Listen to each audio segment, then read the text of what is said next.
اعوذ باللہ من الشیطان الرجیم بسم اللہ الرحمن الرحیم اللہم صلی علی محمد وعلی آل محمد کما صلیت علی ابراہیم وعلی آل ابراہیم انکا حمید مجید اللہم بارک علی محمد وعلی آل محمد کما بارکت علی ابراہیم وعلی آل ابراہیم انکا حمید مجید۔ السلام علیکم پیارے بچوں، کیسے ہیں آپ سب؟ امید ہے آپ سب خیریت سے ہوں گے۔ میرا نام فوزیہ صدیق ہے، میں آپ کی اسلامیات کی ٹیچر ہوں۔ اور میں آپ سب کو راک ہل اکیڈمی کے یوٹیوب چینل میں خوش آمدید کہتی ہوں۔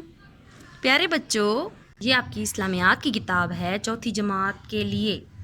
پہلے سبق میں آپ کو مشکل الفاظ کی مشق اور بلند خوانی تیار کرنے کو دی گئی تھی نا۔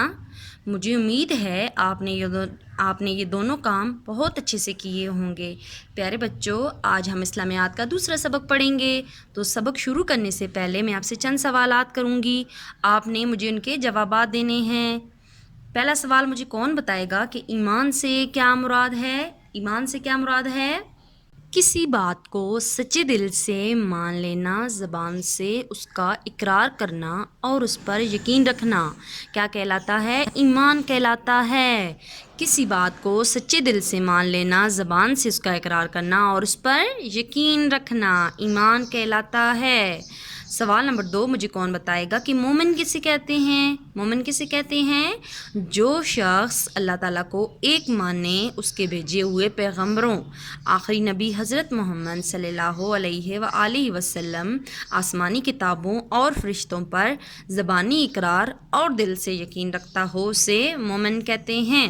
جو شخص اللہ تعالیٰ کو ایک مانے، اس کے بھیجے ہوئے پیغمبروں، آخری نبی حضرت محمد صلی اللہ علیہ وآلہ وسلم، آسمانی کتابوں اور فرشتوں پر زبانی اقرار اور دل سے یقین رکھتا ہو، اسے مومن کہتے ہیں۔ تو پیارے بچوں، سوال نمبر 3 مجھے کون بتائے گا؟ کیا اللہ تعالیٰ پر ایمان لائے بغیر کوئی شخص مسلمان ہو سکتا ہے؟ جی نہیں۔ کیا اللہ تعالیٰ پر ایمان لائے بغیر کوئی شخص مسلمان ہو سکتا ہے؟ جی نہیں، اللہ تعالیٰ پر ایمان لائے بغیر کوئی شخص مسلمان نہیں ہو سکتا، ٹھیک ہے نا؟ اللہ تعالیٰ پر ایمان لائے بغیر کوئی شخص مسلمان نہیں ہو سکتا۔ باب دوم ہے ہمارا ایمانیات و عبادات، ٹھیک ہے؟ ایمانیات ایمان کی جمع ہے، عبادات عبادت کی جمع ہے۔ باب دوم ہے ہمارا ایمانیات و عبادات۔ اس کا سبق ہم پڑھ رہے ہیں عقائد، جو کہ صفحہ نمبر 5 تا 8 پر مشتمل ہے، ٹھیک ہے نا؟ جو کہ صفحہ نمبر 5 تا 8 پر مشتمل ہے۔ پچھلے سبق میں ہم نے صفحہ نمبر 5 کی بلند خوانی کی تھی نا، آج ہم صفحہ نمبر 6 کی بلند خوانی تیار کریں گے۔ صفحہ نمبر 6 نکالیں گے۔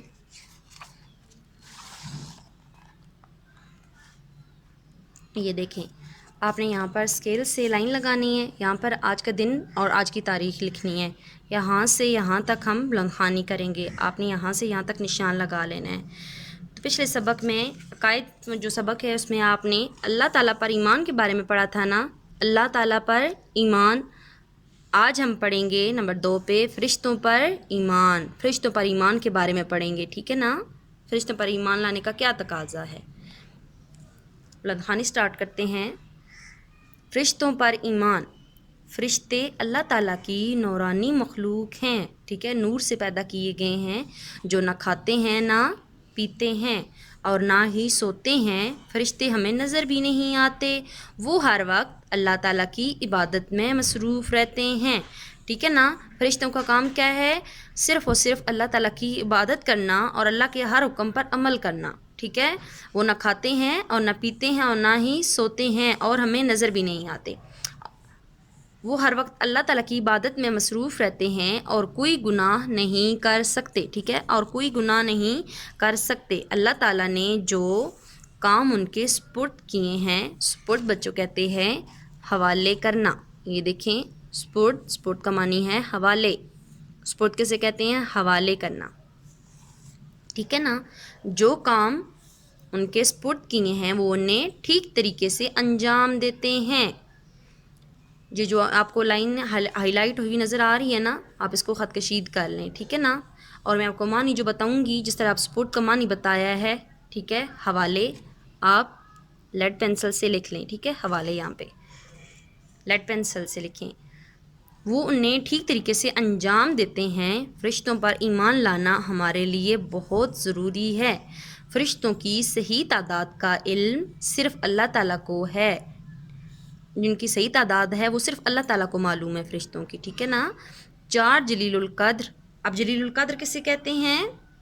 جلیل القدر کا معنی ہے بڑی شان والے۔ جلیل القدر کسے کہتے ہیں؟ بڑی شان والے، ٹھیک ہے۔ لیڈ پینسل سے آپ خط کشید کریں اور یہاں پر آپ نے معنی لکھنا ہے بڑی شان والے، ٹھیک ہے۔ 4 جلیل القدر فرشتوں کے نام اور ان کے کام ذیل میں بیان کیے گئے ہیں، ٹھیک ہے۔ جو بڑی شان والے فرشتے ہیں، جو 4 مشہور ہیں، ٹھیک ہے، ان کے نام دیے گئے ہیں۔ تو سب سے پہلے آتا ہے حضرت جبرائیل علیہ السلام، حضرت جبرائیل علیہ السلام، ٹھیک ہے نا۔ سب سے پہلے ہم حضرت جبرائیل علیہ السلام کے بارے میں پڑھیں گے۔ حضرت جبرائیل علیہ السلام، آپ علیہ السلام مرتبے میں تمام فرشتوں سے برتر ہیں، برتر اعلیٰ ہوتا ہے، ٹھیک ہے۔ آپ علیہ السلام مرتبے میں تمام فرشتوں سے برتر ہیں۔ آپ علیہ السلام اللہ تعالیٰ کے احکامات جنہیں وحی کہتے ہیں پیغمبروں کے پاس لاتے تھے۔ اسے بھی خط کشید کر لیں پوری لائن کو، ٹھیک ہے۔ آپ نے خط کشید کرنا ہے یہاں سے یہاں تک، یہ جو پورا نقطہ ہے اس کو خط کشید کرنا ہے۔ وحی کسے کہتے ہیں؟ اللہ تعالیٰ کے احکامات کو، ٹھیک ہے نا۔ وہی کون لایا کرتا تھا؟ حضرت جبرائیل علیہ السلام۔ آپ صلی اللہ علیہ وآلہ وسلم کے پاس بھی حضرت جبرائیل علیہ السلام وہی لایا کرتے تھے، ٹھیک ہے نا۔ وہی کون لایا کرتا تھا؟ حضرت جبرائیل علیہ السلام، اور وہی ہوتی کیا ہے؟ اللہ تعالیٰ کے احکامات، ٹھیک ہے نا۔ دوسرے نمبر پر ہے حضرت میکائیل علیہ السلام، حضرت میکائیل علیہ السلام۔ پہلے حضرت جبرائیل علیہ السلام، نمبر 2 پہ حضرت میکائیل علیہ السلام۔ حضرت میکائیل علیہ السلام، آپ علیہ السلام اللہ تعالیٰ کی مخلوقات کو روزی پہنچانے، بارش برسانے اور ہوا چلانے کا انتظام کرتے ہیں۔ حضرت میکائیل علیہ السلام کے سپرد اللہ تعالیٰ نے کون کون سے کام کیے ہیں؟ ٹھیک ہے، آپ کیا کرتے ہیں؟ اللہ تعالیٰ کی مخلوقات کو روزی پہنچانا، بارش برسانا اور ہوا چلانے کا انتظام کرتے ہیں۔ 3 کام ان کے سپرد ہیں، ٹھیک ہے نا۔ روزی پہنچانا، بارش برسانا اور ہوا چلانا۔ نمبر 3 پر ہے حضرت اسرائیل علیہ السلام۔ کون سے فرشتے ہیں یہ؟ حضرت اسرائیل علیہ السلام۔ حضرت اسرائیل علیہ السلام، آپ علیہ السلام اللہ تعالیٰ کے حکم سے ہر جاندار کی روح قبض کرتے ہیں۔ اب قبض کا خط کشید کر لیں، خط کشید کریں۔ قبض کہتے ہیں نکالنا۔ آپ علیہ السلام اللہ تعالیٰ کے حکم سے ہر جاندار کی روح قبض کرتے ہیں، یعنی کہ نکالتے ہیں۔ حضرت اسرائیل علیہ السلام کا کیا کام ہے؟ روح قبض کرنا۔ حضرت جبرائیل کا کام، یہ پیغمبروں کے پاس وہی لایا کرتے تھے نا، اور حضرت میکائیل علیہ السلام کیا کرتے ہیں؟ یہ ان کا کام ہے مخلوقات کو روزی پہنچانا، بارش برسانا اور ہوا چلانا۔ نمبر 3 ہے حضرت اسرائیل علیہ السلام، ان کا کام کیا ہے؟ یہ ہر جاندار کی روح قبض کرتے ہیں۔ نمبر 4 پر ہیں حضرت اسرافیل علیہ السلام۔ حضرت اسرافیل علیہ السلام کا کیا کام ہے؟ حضرت اسرافیل علیہ السلام، آپ علیہ السلام اللہ تعالیٰ کے حکم سے پہلا سور پھونکیں گے۔ سور کیا ہے؟ یہ زوردار آواز ہے، اس کو بھی خط کشید کریں، اس کا معنی لکھیں زوردار آواز۔ وہ آواز جو حضرت اسرافیل علیہ السلام حشر کے روز ایک دفعہ مار ڈالنے کے لیے اور دوسری دفعہ زندہ کرنے کے لیے نکالیں گے، یہ زوردار آواز ہوگی، ٹھیک ہے۔ وہ آواز جو حضرت اسرافیل علیہ السلام حشر کے روز ایک دفعہ مار ڈالنے کے لیے، جب تمام زیرو انسان کو مار دیا جائے گا، ٹھیک ہے، 40 سال کا یہ وقفہ ہوگا، اس کے بعد دوبارہ ان کو زندہ کیا جائے گا، ٹھیک ہے۔ وہ کیا ہوگا؟ سور، یہ 2 دفعہ پھونکا جائے گا، ٹھیک ہے۔ وہ آواز جو حضرت اسرافیل علیہ السلام حشر کے روز ایک دفعہ مار ڈالنے کے لیے اور دوسری دفعہ زندہ کرنے کے لیے نکالیں گے، یہ زوردار آواز ہوگی، ٹھیک ہے۔ آپ لکھ لیں زوردار آواز، اس کو خط کشید کریں، ٹھیک ہے۔ جس کی آواز سن کر زمین اور آسمان پھٹ جائیں گے، ٹھیک ہے، اتنی زوردار آواز ہوگی کہ زمین اور آسمان پھٹ جائیں گے، تمام جاندار مر جائیں گے، ٹھیک ہے، تمام جاندار مر جائیں گے اور اس دنیا کا نظام ختم ہو جائے گا۔ اس کے بعد اللہ تعالیٰ کے حکم سے آپ کے دوبارہ سور پھونکنے سے تمام مردے حساب کتاب کے لیے دوبارہ زندہ کر دیے جائیں گے، ٹھیک ہے۔ جب دوبارہ سور پھونکا جائے گا، میں نے آپ کو بتایا وہ 40 سال کا عرصہ ہوگا، ٹھیک ہے. تمام مردے اپنے حساب کتاب کے لیے اللہ کے حضور پیش ہوں گے، ٹھیک ہے نا. اسی دن کو قیامت کہتے ہیں. اس نقطے کو بھی خط کشید کر لیں. اسی دن کو قیامت کہتے ہیں، ٹھیک ہے نا. جب دوبارہ حساب کتاب کے لیے زندہ کیا جائے گا، اسی دن کو قیامت کہتے ہیں. چاروں فرشتوں کے نام اور ان کے کام بھی آپ کو اچھی طریقے سے سمجھ آ گئے ہیں، ٹھیک ہے. یہ تھا آج ہمارا فرشتوں پر ایمان. یہاں سے یہاں تک ہم نے سبق کی بلند خوانی کرنی ہے، ٹھیک ہے نا. آپ یہاں تک نشان لگا لیں. اچھے طریقے سے آپ نے تیار کرنی ہے سبق کی بلند خوانی. پیارے بچوں، یہاں پر آپ نے آج کا دن اور تاریخ لکھنی ہے، ٹھیک ہے، اردو میں. اور یہاں پہ آپ نے لکھنا ہے جماعت کا کام. بلیک پوائنٹر سے لکھنا ہے دن اور تاریخ، ٹھیک ہے، اور جماعت کا کام. پھر آپ نے ایک لائن چھوڑ کے لکھنا ہے باب دوم دائیں طرف، اور بائیں طرف آپ نے لکھنا ہے صفحہ نمبر 5 تا 8، ٹھیک ہے نا. اور پھر لکھنا ہے عقائد. دوبارہ سنیں، ایک لائن چھوڑ کے دائیں طرف آپ نے لکھنا ہے باب دوم بلیک پوائنٹر سے صفحہ نمبر. جب آپ نے لکھنا ہے تو آپ نے رابطہ لگانا ہے. ساتھ آپ نے اردو میں لکھنا ہے 5 تا 8. اس لائن کے نیچے درمیان میں آپ نے واوین کے اندر لکھنا ہے عقائد، ٹھیک ہے. عقائد جب آپ نے لکھنا ہے بلیک پوائنٹر سے ایک لائن آپ نے چھوڑ دینی ہے. اس کے بعد آپ نے لکھنا ہے سوال نمبر 1، ٹھیک ہے نا. پھر آپ نے رابطہ لگانا ہے، یہ مارجن لائن سے پہلے ہونا چاہیے. ادھر آپ نے لکھنا ہے سوال نمبر 1 بلیک پوائنٹر سے مومن کسے کہتے ہیں. مومن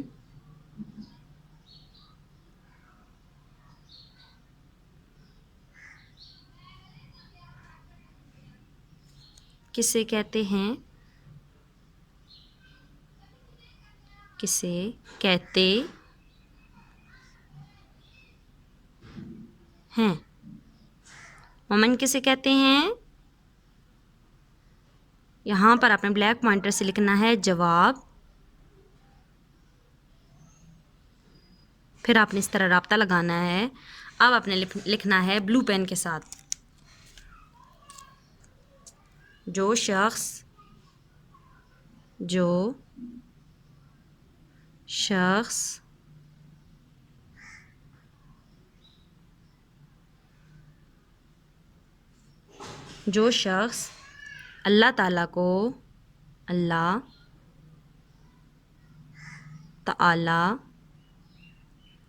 تعالیٰ کو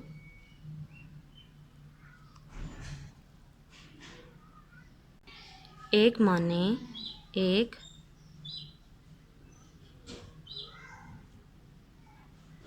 مانے، جو شخص اللہ تعالیٰ کو ایک مانے.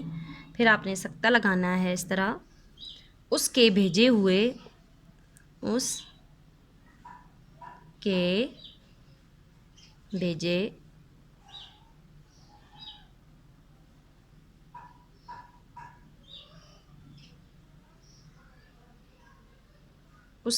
ہوئے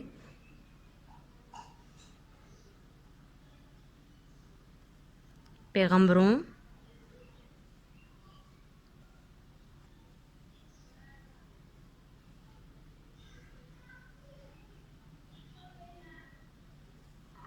پھر سکتہ لگانا ہے آخری نبی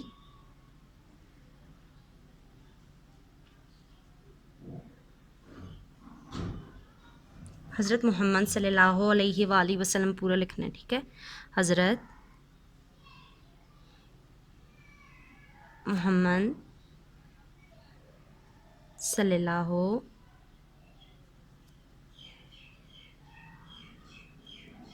علیہ وآلہ وسلم.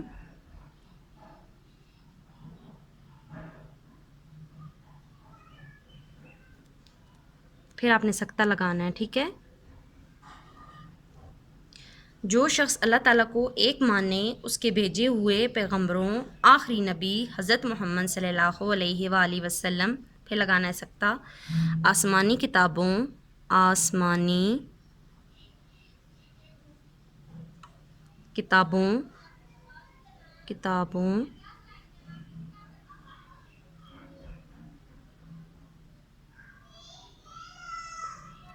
اور فرشتوں شین کے 3 شوشے اور تے کا علیحدہ، ٹھیک ہے. فرشتوں. آسمانی کتابوں اور فرشتوں پر زبانی اقرار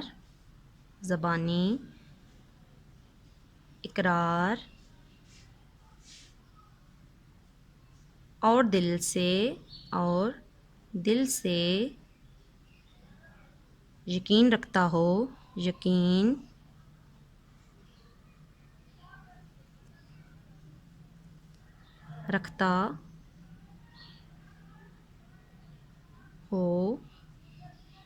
اسے کیا کہتے ہیں؟ مومن کہتے ہیں.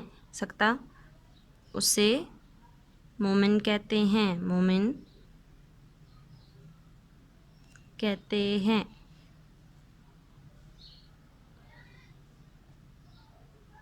جو شخص اللہ تعالیٰ کو ایک مانے سکتا اس کے بھیجے ہوئے پیغمبروں، پھر سکتا آخری نبی حضرت محمد صلی اللہ علیہ وآلہ وسلم، پھر سکتا لگانا ہے آپ نے. آسمانی کتابوں اور فرشتوں پر زبانی اقرار اور دل سے یقین رکھتا اسے مومن کہتے ہیں. سوال نمبر 2 لکھیں گے اسی طرح، ایک لائن چھوڑ کے لکھنا ہے. سوال نمبر 2، سوال اردو میں لکھنا ہے 2، پھر رابطہ لگانا ہے اس طرح. سوال نمبر 2 بلیک پوائنٹر سے لکھیں گے. اللہ تعالیٰ پر ایمان لانے کا کیا مطلب ہے؟ اللہ تعالیٰ پر ایمان لانے کا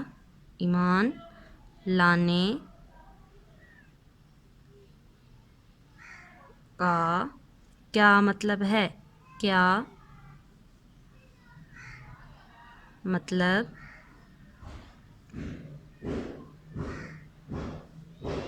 ہے؟ اللہ تعالیٰ پر ایمان لانے کا کیا مطلب ہے؟ بلو پوائنٹر سے آپ نے لکھنا ہے جواب. کیا لکھنا ہے؟ جواب اپنے بلو پوائنٹر سے لکھنا ہے، لیکن جو جواب لکھنا ہے وہ بلیک پوائنٹر سے لکھنا ہے، ٹھیک ہے. جواب آپ لکھیں گے اللہ تعالیٰ پر ایمان لانے کا مطلب ہے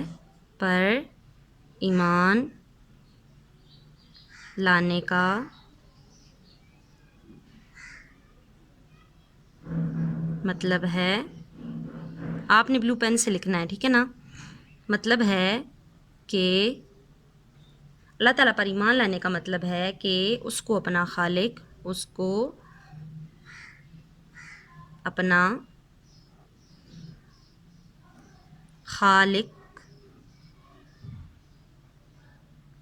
اور مالک مانا جائے.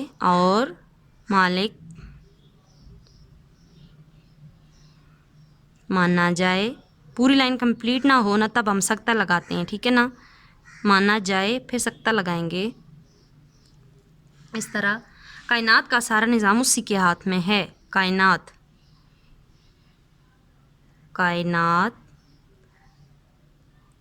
کا سارا نظام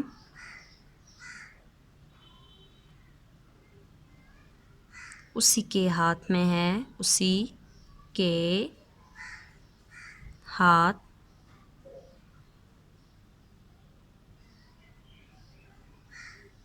ہاتھ میں ہے.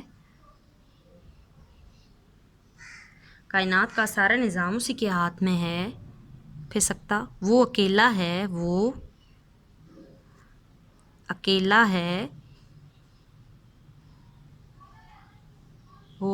ہے، اس کا کوئی شریک نہیں. وہ اکیلا ہے، اس کا کوئی شریک نہیں.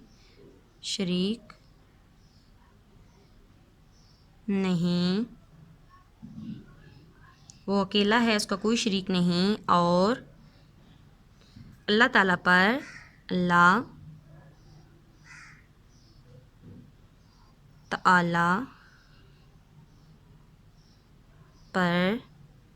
ایمان لائے بغیر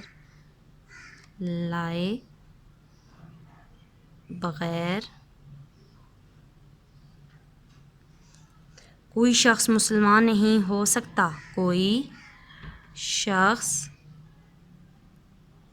اللہ تعالیٰ پر ایمان لائے بغیر کوئی شخص مسلمان نہیں ہو سکتا. مسلمان، مسلمان کے سین کے 3 شوشے، ٹھیک ہے. مسلمان نہیں ہو سکتا، نہیں ہو سکتا، ہو سکتا، ٹھیک ہے. سوال نمبر 2 ہے اللہ تعالیٰ پر ایمان لانے کا کیا مطلب ہے؟ ٹھیک ہے، اس کا جواب کیا لکھنا ہے؟ اللہ تعالیٰ پر ایمان لانے کا مطلب ہے کہ اس کو اپنا خالق اور مالک مانا جائے. سکتہ لگانا ہے. کائنات کا سارا نظام اسی کے ہاتھ میں ہے. پھر سکتہ، وہ اکیلا ہے. پھر سکتہ، اس کا کوئی شریک نہیں. اور اللہ تعالیٰ پر ایمان لائے بغیر کوئی شخص مسلمان نہیں ہو سکتا. سوال نمبر 1 اور سوال نمبر 2 آپ نے اچھے سے کر کے لکھنا ہے کاپی کے اوپر. ڈائری نوٹ کر لیں. صفحہ نمبر 6 کی بلند خوانی کرنی ہے اور سوالات و جوابات یاد کرنے ہیں. صفحہ نمبر 6 کی بلند خوانی کرنی ہے اور سوالات و جوابات یاد کرنے ہیں. جو آپ نے سوال نمبر 1 اور سوال نمبر 2 کیے ہیں نا کاپی کے اوپر، وہ آپ نے یاد کرنے ہیں. ٹھیک ہے، یہ تھا پیارے بچوں آج کا سبق. اپنے اور اپنے والدین کا بہت زیادہ خیال رکھیے گا. اپنے ابو کو اپنے تنگ نہیں کرنا، ٹھیک ہے نا. امی ابو دونوں کا بہت زیادہ خیال رکھنا ہے. تو اگلے سبق تک کے لیے مجھے دیجیے اجازت. اللہ حافظ و ناصر.